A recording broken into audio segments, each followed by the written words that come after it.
नमस्कार दोस्तों, मेरा नाम है दत्तात्रेय और आपका स्वागत है हमारे YouTube चैनल पवित्र एजुकेशन पॉइंट पर। मैं आपके सामने हिंदी भाषा को लेकर प्रस्तुत हूँ। मैंने आपको एक वीडियो में हिंदी भाषा की उत्पत्ति और विकास को समझाया। उससे अगली वीडियो में मैंने हिंदी वर्णमाला को समझाया, मतलब वर्ण विचार को समझाया। अगर आपने वो वीडियो नहीं देखी है दोस्तों, तो सबसे पहले जाकर उन वीडियो को देखिए, उनको लाइक कीजिए, सब्सक्राइब कीजिए हमारे चैनल को। आपको पुरानी वीडियो की लिंक हमारे डिस्क्रिप्शन में मिल जाएगी। चलो दोस्तों, आज की वीडियो को शुरू करते हैं। आज का जो हमारा टॉपिक रहेगा दोस्तों, वो रहेगा शब्द विचार। क्या रहेगा? शब्द विचार।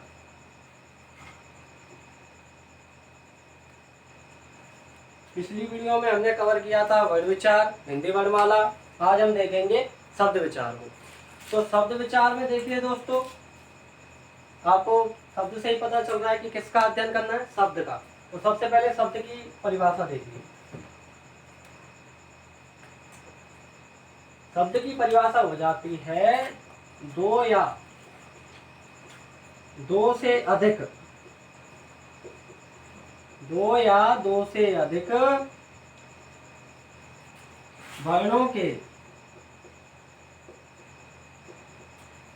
वर्णों का सार्थक मेल। क्या होता है दोस्तों? शब्द। दो या दो से अधिक शब्दों का सार्थक मेल क्या होता है? शब्द। सार्थक एक शब्द है यहाँ पर, सार्थक। आप सोच रहे होंगे कि सार्थक का क्या मतलब। सार्थक का हम अर्थ देखें तो सार्थक का अर्थ निकलता है स प्लस अर्थक। स मतलब साथ, मतलब अर्थ के साथ। दो या दो से अधिक वर्ण जब अपना कोई अर्थ रखते हो, कोई अपना मतलब मीनिंग अगर प्रस्तुत करते हो, तो वो क्या हो जाएगा? एक शब्द हो जाएगा। जैसे कि मैं कहूं न,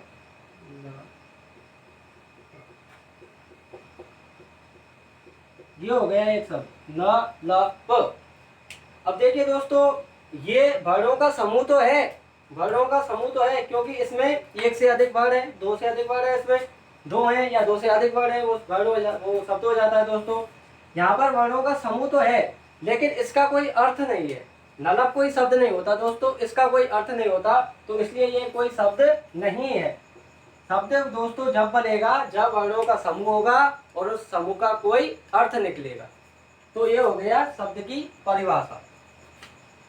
अब बात करते हैं शब्द के विभाजन की। मतलब शब्द को कितने भागों में बांटा गया। तो देखिए दोस्तों, अगर शब्द के विभाजन की बात करें तो शब्द को बांटा गया है चार प्रकार से। एक दोस्तों उत्पत्ति के आधार पर,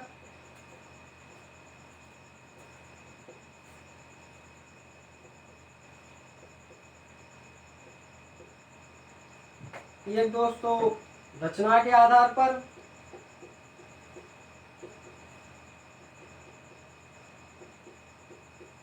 एक दोस्तों प्रयोग के आधार पर,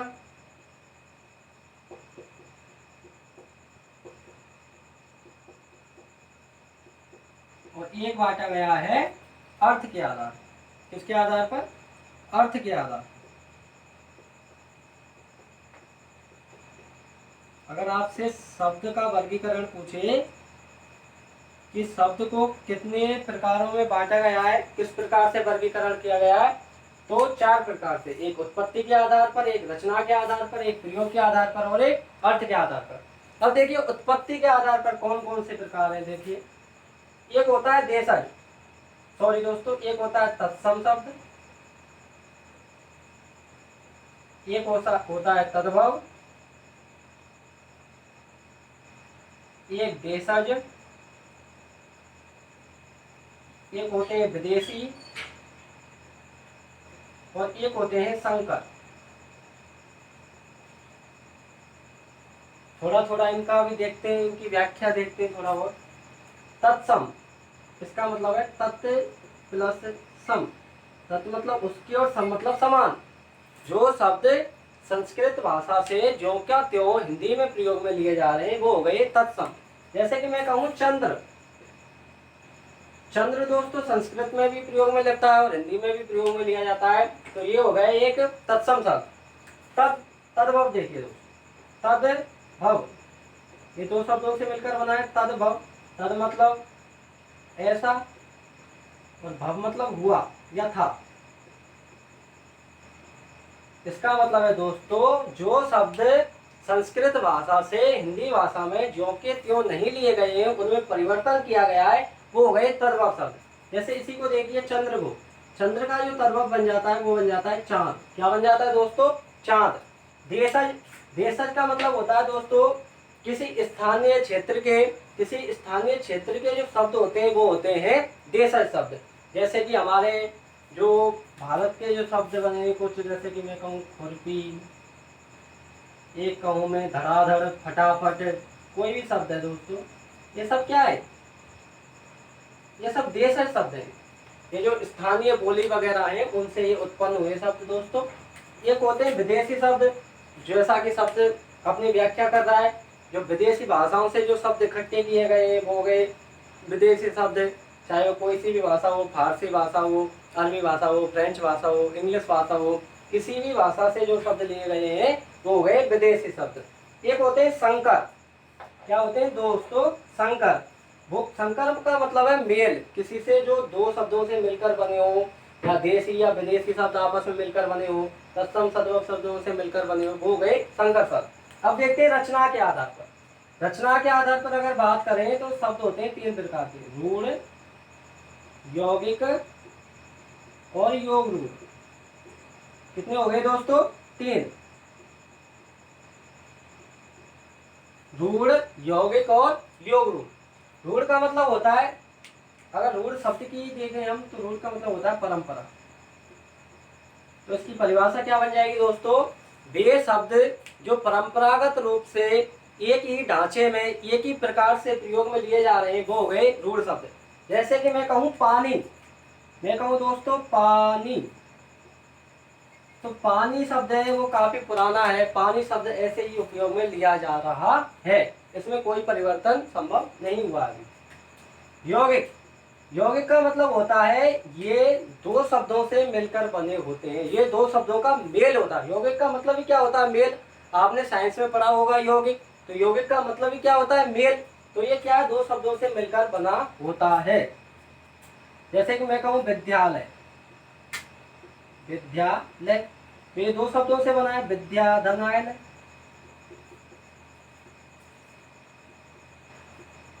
दो शब्दों का मेल क्या हो गया? यौगिक। तो ये दो शब्दों से मिलकर बना है, विद्याधन आयल। तो जो संज्ञा और समास के जो शब्द हो जाते हैं वो क्या किस में आ जाते हैं दोस्तों? यौगिक शब्दों में। एक आ जाते हैं योग रूढ़। योग रूढ़ का मतलब होता है कि ये भी बंदे को तो दो शब्दों के मेल से ही बनते हैं, पर इसका क्या होता है, इसका क्या फंडा है दोस्तों, कि इसमें जो दो शब्दों से मिलकर बना है उनके स्थान पर जो कोई अन्य शब्द होता है, किसी जो दिखता नहीं है, जो छुपा होता है दोस्तों, उस शब्द का महत्व ज्यादा होता है। जैसे कि मैं कहूँ पीताम्बर, पीताम्बर, अब ये दो शब्दों से बना है, पीत धन अंबर, पीत धन अंबर, दो शब्दों से बना है पीताम्बर। पीत का मतलब पीला और अंबर का मतलब कपड़ा, पीत का मतलब पीला और अंबर का मतलब कपड़ा। पर इन दो शब्दों का अपना अलग अलग कोई अर्थ नहीं निकल रहा है, जैसे कोई सार्थक अर्थ हमने मतलब ऐसा लग रहा हो कि कोई शब्द निकल रहा है, पर हम कहें विष्णु, हम कहें विष्णु, तो योग रूढ़ वो शब्द हो गए जो दो शब्दों के मेल से ही बने होते हैं, पर कोई तीसरा अर्थ जब निकले वो प्रधान रहे तो वो क्या हो गए? योग रूढ़।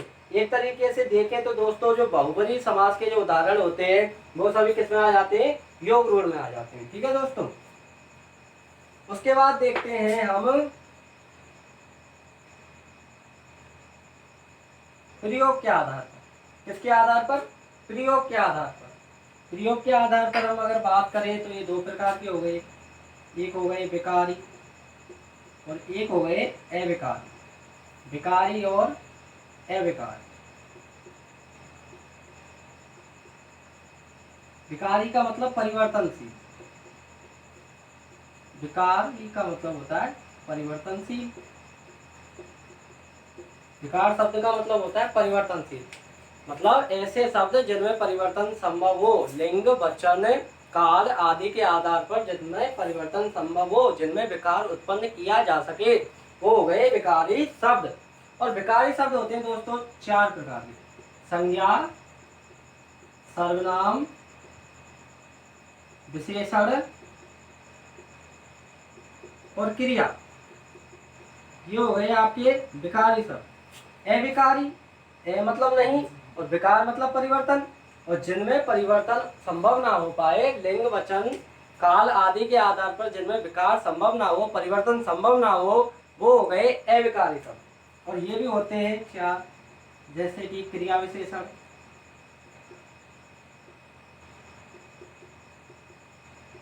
समुच्चय बोधक,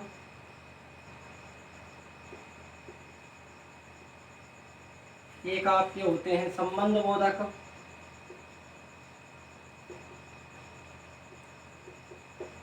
और एक होते हैं आपके विस्मय आदि बोधक। तो ये हो गए दोस्तों आपके प्रयोग के आधार पर। प्रयोग के आधार पर कितने प्रकार के हो गए शब्द? 2 प्रकार के, विकारी और अविकारी। विकारी मतलब जिनमें परिवर्तन संभव हो, वो हो गए 4 प्रकार के, संज्ञा, सर्वनाम, विशेषण, क्रिया। और अविकारी मतलब जिनमें विकार उत्पन्न ना किया जा सके, जिनमें विकार संभव ना हो, लिंग वचन क्रिया काल आदि के आधार पर जिनमें विकार संभव ना हो सके, वो हो गए आपके अविकारी। वो हो गए 4, क्रिया विशेषण, समुच्चय बोधक, संबंध बोधक और विस्मय आदि। उसके बाद आते हैं अर्थ के आधार पर। अर्थ के आधार पर देखें तो दोस्तों ये काफी हो जाते हैं, जैसे कि आपके हैं विलोम शब्द हैं, पर्यायवाची हैं,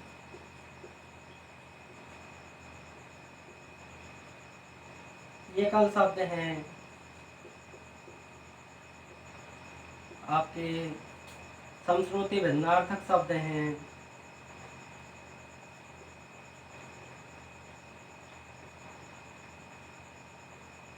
आपके एकार्थी हैं, अनेकार्थी हैं, ये सभी हो गए आपके अर्थ के आधार पर। और भी है दोस्तों, ठीक है, ये ऐसा नहीं कि यही हो, और भी है, ठीक है। विलोम हो गया, पर्यायवाची हो गया, एकल हो गया, श्रुति संभिन्नार्थक हो गया, एकार्थी हो गया और अनेकार्थी हो गया। तो ये हो गए दोस्तों आपके अर्थ के आधार पर। इसके आधार पर, अर्थ के आधार पर। तो आप अगर इसका स्क्रीनशॉट लेना चाहें तो स्क्रीनशॉट ले सकते हैं, नोट डाउन करना चाहें तो नोट डाउन कर सकते हैं, आपको 5 सेकंड का समय दिया जाता है दोस्तों। अब हम बात करेंगे दोस्तों प्रयोग के आधार पर। प्रयोग के आधार पर मैंने कितने बताए? विकारी और अविकारी। और विकारी शब्दों में हम बात करेंगे दोस्तों आज संज्ञा की। तो अपना जो आज मेन टॉपिक रहेगा दोस्तों वो क्या रहेगा? संज्ञा। क्या रहेगा? संज्ञा। तो अगर आप नोट डाउन कर लिया हो तो मैं इसको मिटा दूं। तो देखिए दोस्तों, बात करते हैं आज संज्ञा की। संज्ञा दोस्तों आपको ऐसी पढ़ाई जाएगी जो आपने भूतों में भविष्य ना भूत में पढ़ी होगी ना भविष्य में होगी। तो देखो दोस्तों, पढ़ने को तो संज्ञा हम तीसरी क्लास से ही पढ़ते हैं, पर वो जो तीसरी क्लास वाली होती है वो अपना लेवल नहीं है, अपने पेपर का लेवल तीसरी क्लास वाली संज्ञा नहीं है। तो देखिए, बात करते हैं दोस्तों संज्ञा की।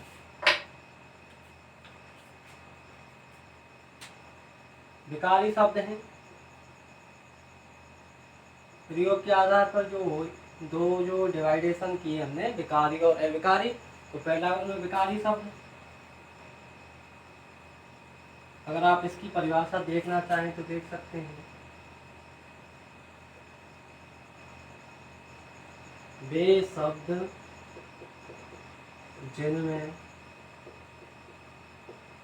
लिंग वचन काल आदि के आधार पर विकार संभव है। आदि के आधार पर विकार मतलब परिवर्तन संभव हो, वो क्या हो गए दोस्तों? आपके विकारी शब्द। ठीक है, विकारी शब्द हो गए आपके 4 प्रकार के, संज्ञा, सर्वनाम, विशेषण और क्रिया। तो उसमें आपका पहला है संज्ञा। तो चलिए दोस्तों संज्ञा की बात करते हैं। जो आज हमारा मेन टॉपिक है वो है संज्ञा। आज हम पूरी संज्ञा को कवर करेंगे।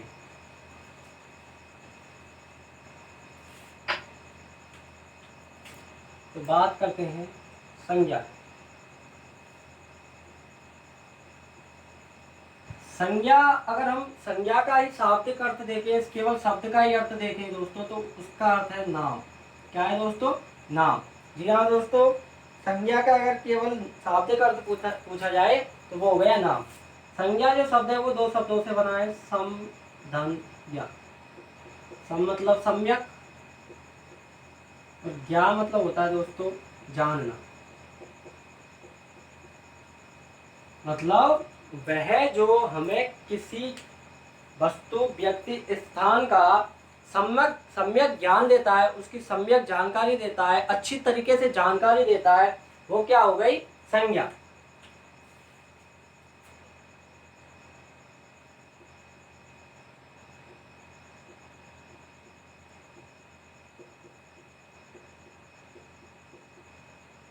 क्या हो गया इसका अर्थ? सम्यक ज्ञान देने वाला। अब देखिए दोस्तों, संज्ञा की परिभाषा देख लेते हैं। संज्ञा की परिभाषा की बात करें तो संज्ञा की परिभाषा हो जाएगी दोस्तों, किसी वस्तु,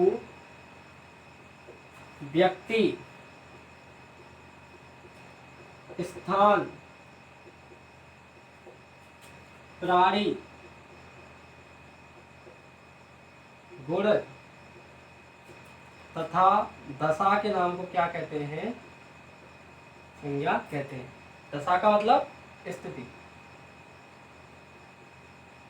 दशा के नाम को क्या कहते हैं? संज्ञा कहते हैं। किसी वस्तु, व्यक्ति, स्थान, प्राणी, गुण तथा दशा के नाम को क्या कहते हैं दोस्तों? संज्ञा कहते हैं। संज्ञा के प्रकारों की अगर मैं बात करूं, दोस्तों, तो संज्ञा के मूल रूप से 3 प्रकार होते हैं। एक होता है आपका व्यक्तिवाचक, एक होता है आपका जातिवाचक,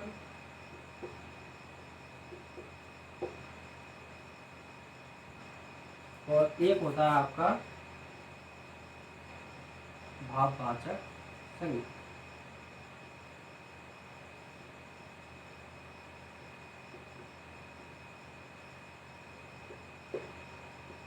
दोस्तों मूल रूप से संज्ञा के 3 प्रकार हैं, व्यक्तिवाचक, जातिवाचक और भाववाचक। अब अगर इसका मानक स्तर पर हम अध्ययन करते हैं, कुछ विद्वान हैं, उन्होंने जो जातिवाचक संज्ञा है इसके 2 प्रकार, 2 विभाजन और कर दिए हैं। एक होता है दोस्तों आपका समुदाय बोधक या समुच्चय बोधक, समुदाय बोधक संज्ञा, और एक होता है दोस्तों आपके द्रव्यवाचक संज्ञा, द्रव्यवाचक संज्ञा। कुछ विद्वानों ने तो ये जो 2 है, समुदाय बोधक और संज्ञा बोधक है, इनको अलग अलग प्रकार माना है। जबकि कुछ विद्वान हैं, जो ज्यादातर विद्वान है, उन्होंने क्या माना है कि ये किसके प्रकार हैं? दोनों जातिवाचक संज्ञा के ही प्रकार है। तो मूल रूप से संज्ञा कितने प्रकार की हो गई दोस्तों? आपके 3 प्रकार की। कितने प्रकार की? 3 प्रकार की। मानक स्तर पर बात करी जाए तो संज्ञा के कितने प्रकार मान लिए गए हैं दोस्तों? 5 प्रकार। अब आप इसको स्क्रीनशॉट ले लीजिए इसका, या नोट डाउन कर लीजिए दोस्तों। मुझे उम्मीद है आपने नोट डाउन कर लिया होगा या स्क्रीनशॉट ले लिया होगा। अब बात करते हैं दोस्तों व्यक्तिवाचक संज्ञा। किसकी? व्यक्तिवाचक संज्ञा। व्यक्तिवाचक संज्ञा की बात करें तो पहले व्यक्तिवाचक जो शब्द है उसका ही अर्थ देखते हैं कि व्यक्तिवाचक का अर्थ क्या है।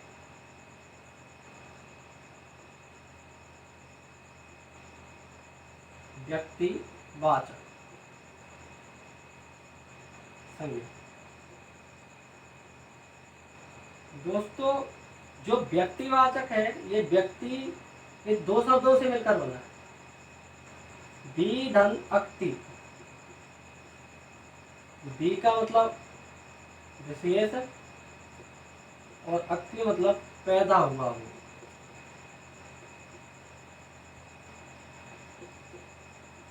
जो विशेष रूप में पैदा हुआ हो वो क्या हो गया, व्यक्तिवाचक। तो अगर व्यक्तिवाचक संज्ञा का हम शाब्दिक शाब्दिक अर्थ अगर देखें तो क्या निकल कर आएगा दोस्तों, विशेष या फिर एक। व्यक्तिवाचक संज्ञा का मतलब है कि कोई व्यक्ति विशेष हो, जो अपने आप में विशेष हो, जो अपने जैसा केवल एक ही हो, वो क्या हो गई, व्यक्तिवाचक संज्ञा। सामान्य नहीं होना चाहिए, विशेष होना चाहिए। कोई व्यक्ति, स्थान, वस्तु, घोड़े, प्राणी अगर विशेष है तो वो क्या हो गया दोस्तों, व्यक्तिवाचक संज्ञा हो गया। अब अगर इसकी डेफिनेशन देखें दोस्तों हम, तो डेफिनेशन हो जाएगी इसकी,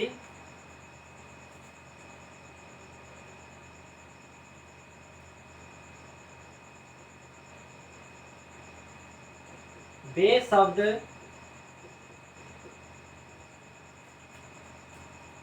जिनसे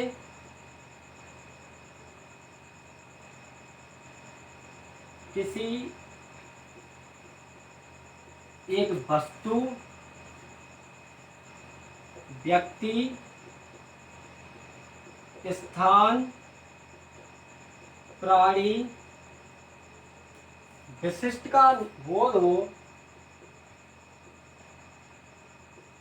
प्राणी विशिष्ट के नाम का बोध हो, वो क्या हो गई, व्यक्तिवाचक संज्ञा।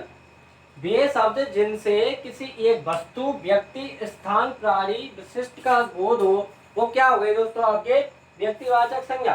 जैसे मैं कहूँ राम, जैसे मैं कहूँ जयपुर, जैसे मैं कहूँ हिंदी। राम, जयपुर, हिंदी। राम है वो अपने आप में विशेष है, राम जो है वो अपने आप में विशेष है।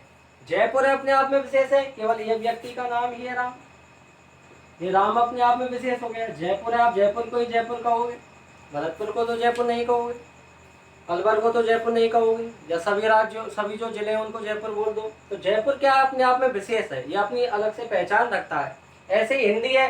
अगर मैं कह दूं दोस्तों भाषा, अगर मैं कह दूं भाषा, तो भाषा में तो सभी भाषाएं आ जाएंगी, जितने भी संसार में भाषाएं उपलब्ध है सभी आ जाएंगी। अगर मैं कह देता हूँ हिंदी, तो हिंदी क्या हो जाएगी, अपने आप में व्यक्तिवाचक संज्ञा हो जाएगी।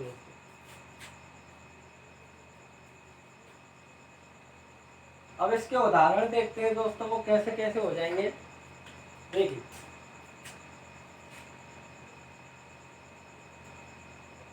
व्यक्तियों के नाम, सभी जो व्यक्तियों के नाम है वो कितना आएंगे, व्यक्तिवाचक संज्ञा होंगे। जैसे मैंने कहा राम, श्याम, मोहन, कुछ भी हो सकता है, ठीक है दोस्तों। ये होते हैं आपके स्थानों के नाम, स्थानों के नाम। जैसे मैंने कहा आपसे मुखैना, जैसे मैंने आपसे कहा खेजली, जैसे मैंने आपसे कहा नदवई, जैसे मैं आपसे कहूँ जयपुर, तो ऐसे ही काफी, ठीक है दोस्तों, आदि। उसके बाद आते हैं दोस्तों आपके विद्यालयों के नाम।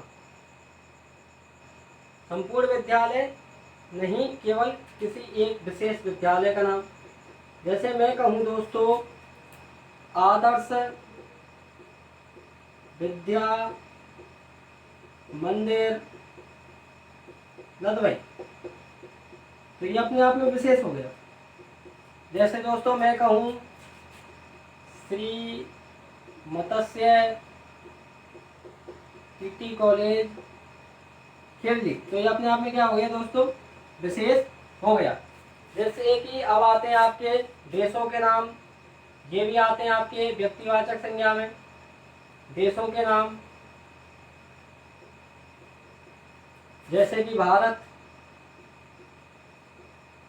अमेरिका, चीन, जापान आदि। जो अभी बीमारी चल रही है, महामारी चल रही है, कोविड-19 वो कहाँ से आई है दोस्तों? चाइना से। और चाइना कैसी संज्ञा हो गई दोस्तों आपके? व्यक्तिवाचक संज्ञा। एक मैं कहूँ दोस्तों नदियों के नाम, तो जो सभी नदियों के नाम है दोस्तों वो किस में आएंगे? आपके व्यक्तिवाचक संज्ञाओं में। एक दोस्तों मैं कहूँ आपके जैसे राज्यों के नाम, मैंने कहा राज्यों के नाम, तो राज्यों के नाम भी किस में आएंगे? व्यक्तिवाचक संज्ञा में। कोई भी राज्य हो, यूपी हो, हरियाणा हो, पंजाब हो, कोई भी हो, ठीक है दोस्तों, अपना राजस्थान हो, ये सभी किस में आएंगे? व्यक्तिवाचक संज्ञा में। महाद्वीपों के नाम, जैसे मैंने कहा एशिया, अफ्रीका, ऑस्ट्रेलिया, तो ये क्या हो गए सब? महाद्वीपों के नाम भी किसमें हो गए? आपके जातिवाचक संज्ञा, वो सॉरी व्यक्तिवाचक संज्ञा में। जैसे मैं कहूँ महासागरों के नाम, ये भी किसमें हो गए? आपके व्यक्तिवाचक संज्ञा में। जैसे कि आपका है प्रशांत महासागर है, हिंद महासागर है,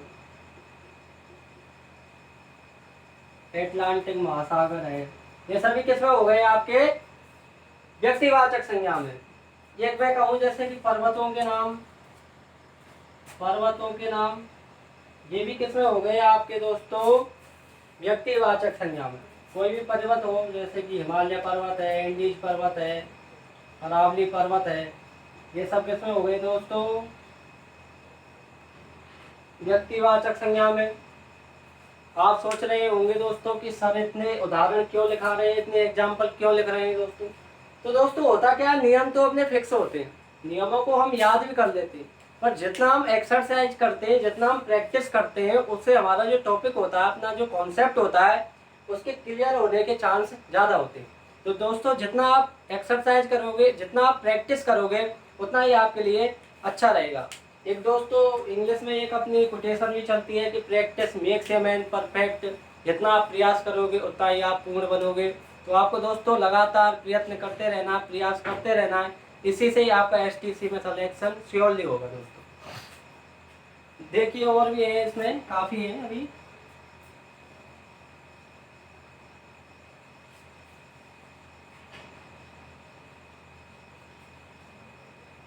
जैसे कि मैं कहूँ पर्वतों के बाद पर्वत श्रृंखलाओं के नाम, पर्वत चोटियों के नाम,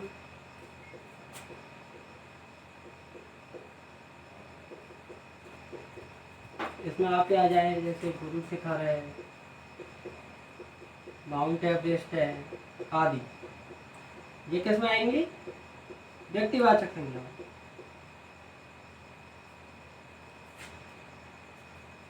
ये किस में आती है? आपके व्यक्तिवाचक संज्ञा में। एक दोस्तों नदियों के नाम,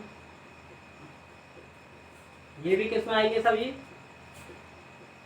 व्यक्तिवाचक संज्ञा में। जैसे कोई भी हो, गंगा, यमुना, सरस्वती, रेम्स, राइन, टेम्स, कोई भी नदी हो, पूरे संसार में जितनी भी नदी है वो सभी किस में आएंगी? आपके व्यक्तिवाचक संज्ञा में। जैसे कि झीलों के नाम, जैसे कि झील है दोस्तों आपके सुपीरियर झील है, कैस्पियन सागर है, कैस्पियन है, ये सभी क्या है दोस्तों? झीलों के नाम है। तो ये किस में आएंगे? व्यक्तिवाचक संज्ञाओं में आएंगे दोस्तों। अब बात करते हैं दोस्तों हम आगे हमारी जातिवाचक संज्ञा की। किसकी दोस्तों? जातिवाचक संज्ञा की। एग्जाम्पल मैंने आपके लिए काफ़ी लिखाए, बताए, और भी एग्जाम्पल हैं, उनको आप काफ़ी जो गाइड हैं, नोट्स हैं, नोटबुक हैं, उनमें आप देख सकते हो। उसके बाद आती है आपकी जातिवाचक संज्ञा। कौन सी दोस्तों? जातिवाचक संज्ञा। उम्मीद है मुझे आपको व्यक्तिवाचक संज्ञा समझ में आई होगी दोस्तों।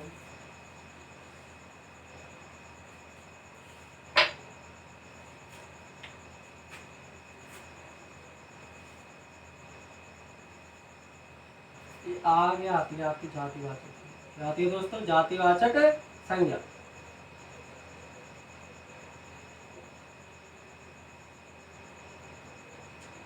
जातिवाचक संज्ञा अगर इसका शाब्दिक अर्थ देखें दोस्तों तो इसका शाब्दिक अर्थ होता है समुदाय, समूह, वर्ग। ये क्या हो गया दोस्तों, जातिवाचक संज्ञा का शाब्दिक अर्थ।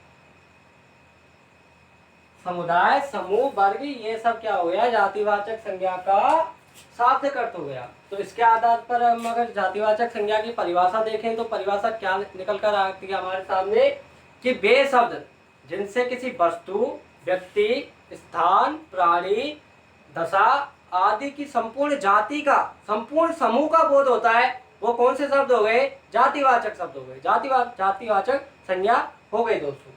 तो आप इसकी डेफिनेशन देख लीजिए।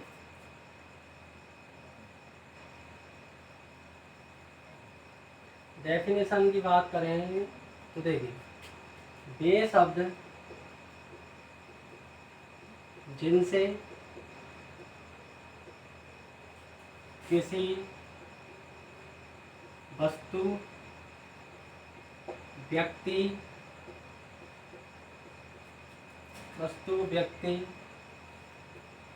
स्थान आदि की संपूर्ण जाति अर्थात अथवा वर्ग या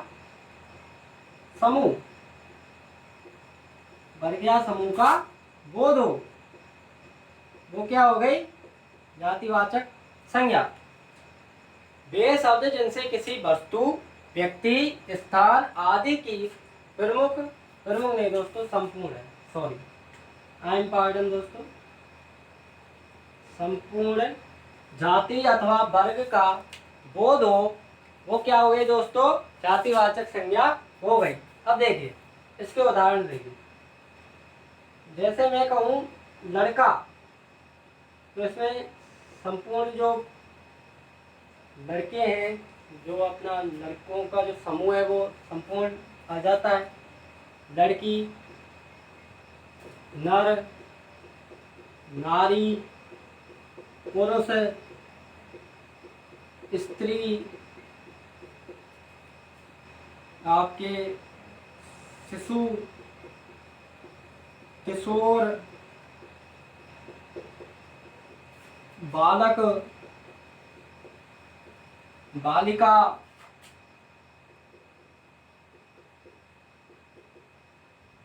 प्रौढ़, वृद्ध, युवा, इंसान, मानव, आदमी, पुरुष, स्त्री, आदमी, औरत। समझ रहे होंगे दोस्तों आप, एक ही बात है वैसे तो। और देखो दोस्तों, जैसे कि विद्यालय, संपूर्ण विद्यालयों का समूह हो गया। नदी, पर्वत, तालाब, झरना, आपके देश, महाद्वीप, महासागर,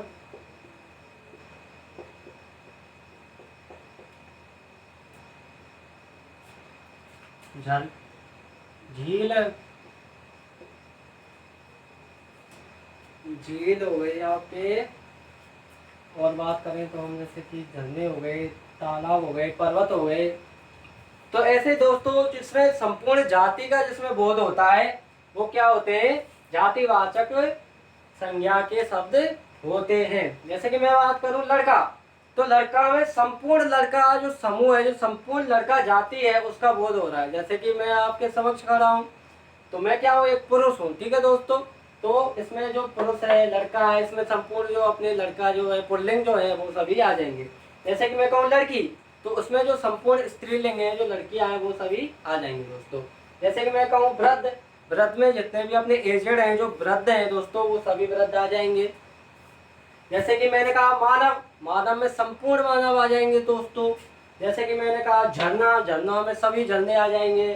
तालाब, सभी तालाबों के नाम आ जाएंगे। पर्वत, सभी जो पर्वत होते हैं, पर्वतों का जो एक पर्वतों का समूह हो गया। एक जो पर्वत शब्द है ये अपने आप में क्या बन गया, एक समूह बन गया है। सभी पर्वतों का क्या कर रहा है, ये यहाँ पर नेतृत्व कर रहा है दोस्तों। विद्यालय, विद्यालय में सभी विद्यालय आ जाएंगे। झील है, झील शब्द में सभी झीलें आ जाएंगी। तो ऐसे जो संपूर्ण जाति का समूह का जो बोध कराएगा वो शब्द कौन से शब्द हो जाएंगे, वो कौन सी संज्ञा हो जाएगी दोस्तों, जातिवाचक संज्ञा हो जाएगी। मुझे उम्मीद है दोस्तों आपको ये जातिवाचक संज्ञा समझ में आई होगी। आप इसका स्क्रीनशॉट ले सकते हैं दोस्तों। बाकी के एग्जाम्पल से काफ़ी एग्जाम्पल है दोस्तों, उनको आप गाइड या किसी नोटबुक में आप देख सकते हो दोस्तों। उसके बाद दोस्तों अगर हम बात करें तो अगली जो हमारी संज्ञा आती है दोस्तों वो आती है भाववाचक संज्ञा। कौन सी दोस्तों, भाववाचक संज्ञा। इसमें आप अगर और उदाहरण देखना चाहें दोस्तों तो मैं आपको और बता देता हूँ, थोड़ी बहुत मुझे और याद आ रही है। जैसे कि फल, फूल, ये भी किस में आते हैं, ये भी इसी में आते हैं। तो ये सभी क्या है दोस्तों, जातिवाचक संज्ञा के उदाहरण हैं। काफ़ी है दोस्तों, आप एग्जाम्पल काफ़ी देख सकते हो। और मैंने आपको बताया जितने एग्जाम्पल आप सॉल्व करोगे, जितने एग्जाम्पल आप देखोगे, उतने ही आपके सिलेक्शन के परसेंटेज बढ़ते हैं। जातिवाचक संज्ञा के बाद आती है आपकी भाववाचक संज्ञा। कौन सी दोस्तों, भाववाचक संज्ञा। कौन सी आती है, भाववाचक संज्ञा। देखिए दोस्तों, भाववाचक संज्ञा, भाववाचक संज्ञा की अगर हम बात करें, शब्द से ही पता चल रहा है। भाव या दशा जिसमें बोध होगी वो क्या हो गया, भाववाचक संज्ञा हो गया। क्या हो गया दोस्तों, भाववाचक संज्ञा हो गया। वे शब्द जिनसे किसी वस्तु, व्यक्ति, स्थान, प्राणी के भाव या दशा का बोध होता हो। ठीक है दोस्तों,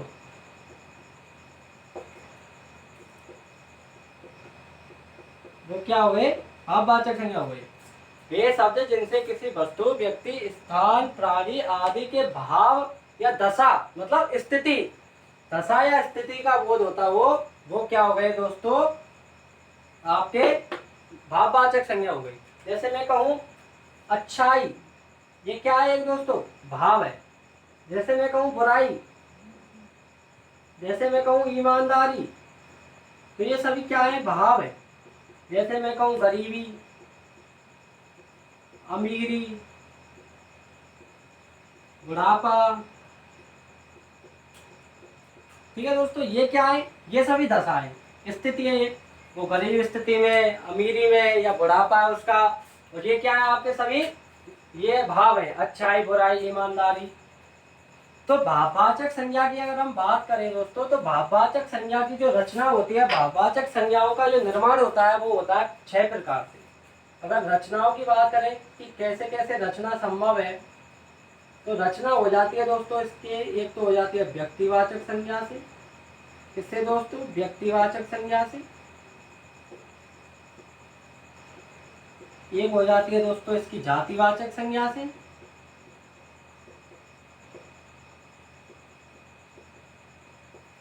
एक सर्वनाम शब्दों से। एक हो जाती है विशेषणों से। एक हो जाती है क्रियाओं से। एक हो जाती है अंत में क्रिया विशेषणों से या अव्ययों से। इनसे अव्ययों से, अव्ययों में आपके सभी आ जाएंगे, जो कार्य है सभी इसमें आ जाएंगे। व्यक्तिवाचक संज्ञा से हो जाती है, जातिवाचक से हो जाती है, सर्वनाम से हो जाती है, विशेषणों से हो जाती है, क्रिया से हो जाती है और अव्यय से हो जाती है। तो अगर आपसे पूछे कि भाई भाववाचक संज्ञा की रचना हम किन किन शब्दों से कर सकते हैं, उनको किन किन से निर्माण उनका संभव है, तो वो हो जाएगा व्यक्तिवाचक, भाव, जातिवाचक, सर्वनाम, विशेषण, क्रिया और अव्यय। तो अब देखिए उनका निर्माण कैसे कैसे होता है। पहले देखते हैं हम व्यक्तिवाचक संज्ञा। किससे दोस्तों? व्यक्तिवाचक संज्ञा। देखिए वो दोस्तों कैसे होगा। जैसे मैं कहूं शिव, शिव एक व्यक्तिवाचक संज्ञा है, उससे क्या बन गई? शिवत्व। जैसे मैंने कहा विष्णु, विष्णु से क्या बन गई? विष्णुत्व या विष्णुत्व। जैसे मैंने कहा राम, मैंने कहा कृष्ण, मैंने कहा सती, तो राम से बन गई रामत्व, कृष्ण से कृष्णत्व और सती से सतीत्व। तो ये सभी किससे निर्माण हुआ? इनका व्यक्तिवाचक संज्ञा। एक देखिए दोस्तों जातिवाचक संज्ञा से कैसे निर्माण होगा। जैसे मैं कहूं नारी, नारी में संपूर्ण नारी आ जाएंगी, तो नारीत्व। मैं कहूं दोस्तों पुरुष, तो इससे हो जाएगा पुरुषत्व, पुरुषत्व या पौरुष भी होता है दोस्तों। जैसे मैं कहूं बच्चा, बच्चा से आपका हो जाएगा बचपन, छोटा, छोटपन, बड़ा दोस्तों हो जाएगा बड़प्पन। मैं जैसे कहूं दोस्तों किशोर, किशोर किशोरी। जैसे कि मैं कहूं, जैसे कि मैं कहूं आपसे कि कुछ एग्जाम्पल थोड़े मैं याद करने की कोशिश करता हूं दोस्तों, अच्छे अच्छे से एग्जाम्पल। हाँ,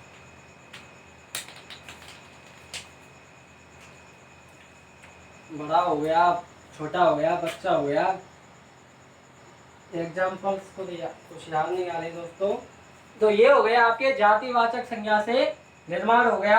बाकी के एग्जाम्पल आप गाइड में देख सकते हैं दोस्तों। उसके बाद बात करते हैं दोस्तों आपके किससे? सर्वनाम शब्दों से। किससे निर्माण होता है दोस्तों? सर्वनाम शब्दों से।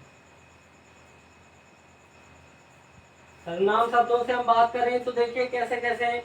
जैसे मैं कहूं मम, मम से हो जाता है ममता या ममत्व। मैं कहूं जैसे कि अपना, अपना से हो जाता है अपनापन। जैसे कि मैं कहूं निज, निज से दोस्तों निजत्व या निजता। जैसे कि मैं कहूं आप, आप से आपका दोस्तों आपा। तो ऐसे सर्वनाम शब्दों से भी निर्माण हो जाता है।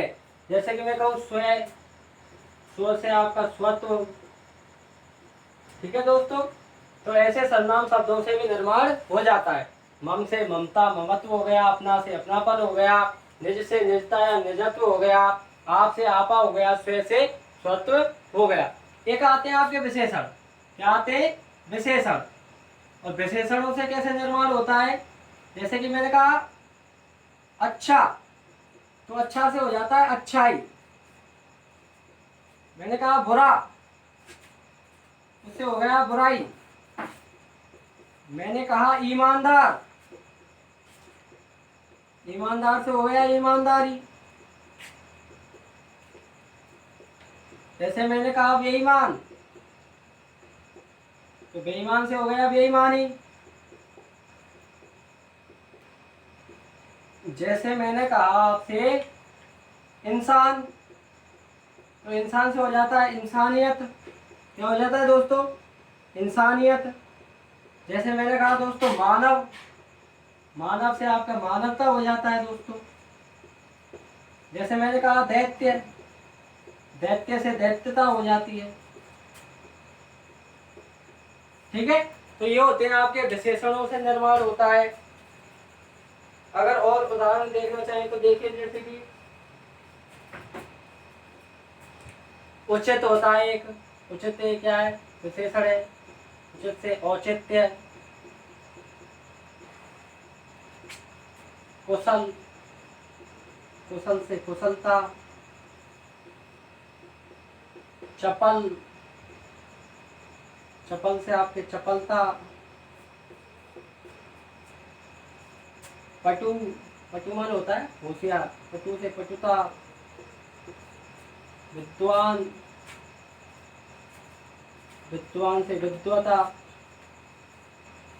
मैं कहूँ दोस्तों, जैसे कि मैं कहूँ, एक सेकेंड,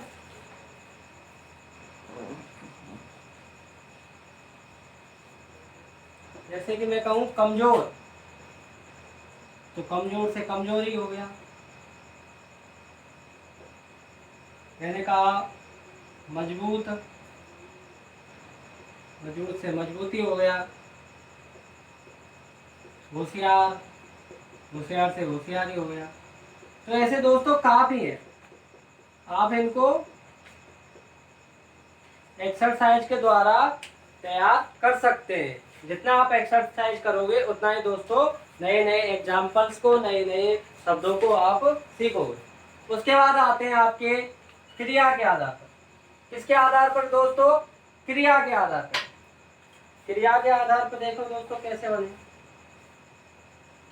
जैसे मैं कहूँ सुनना, सुनना से हो गया सुनवाई। मैंने कहा लिखना, लिखना से हो गया लिखावट। मैंने कहा पढ़ना, पढ़ना से क्या होगा दोस्तों? पढ़ावट नहीं होगा दोस्तों, पढ़ाई होगा। ठीक है, ठीक है। मैंने बोला खेलना, खेलना से हो गया आपका खेल। खाना से, बताइए दोस्तों, खाना से खान। पीना से पान। चलना से चाल। हंसना से हंसी। रोना से रोदन। और दोस्तों जैसे कि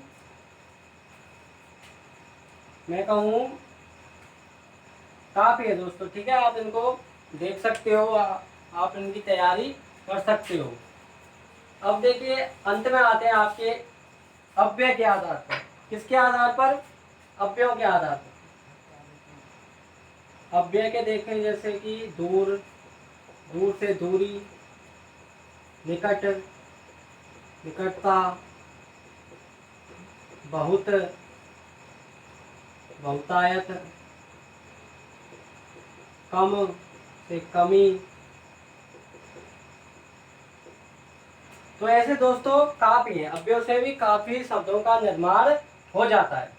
तो दोस्तों आज की वीडियो में यहीं तक के लिए रखते हैं। आज हमने समझा दोस्तों, पहले हमने शब्दों का विभाजन किया, उत्पत्ति के आधार पर, रचना के आधार पर, प्रयोग के आधार पर और अर्थ के आधार पर। उसके बाद मैंने आपको विकारी है विकारी को समझाया, और विकारी में हमने आज हमारा टॉपिक चालू किया था संज्ञा। संज्ञा में मैंने आपको, संज्ञा में आपको बताया व्यक्तिवाचक संज्ञा को, जातिवाचक संज्ञा को और भाववाचक संज्ञा को। अब दोस्तों कल रह जाते हैं हमारे कुछ जो व्यक्तिवाचक संज्ञा, जातिवाचक संज्ञा और भाववाचक संज्ञा के जो स्पेशल जो नियम है दोस्तों, कि कैसे ये आपस में एक दूसरे में चेंज हो जाती है दोस्तों, उनको हम आपको अगली वीडियो में समझाएंगे। तब तक के लिए दोस्तों goodbye, see you, bye, टाटा, सुबह खैर दोस्तों।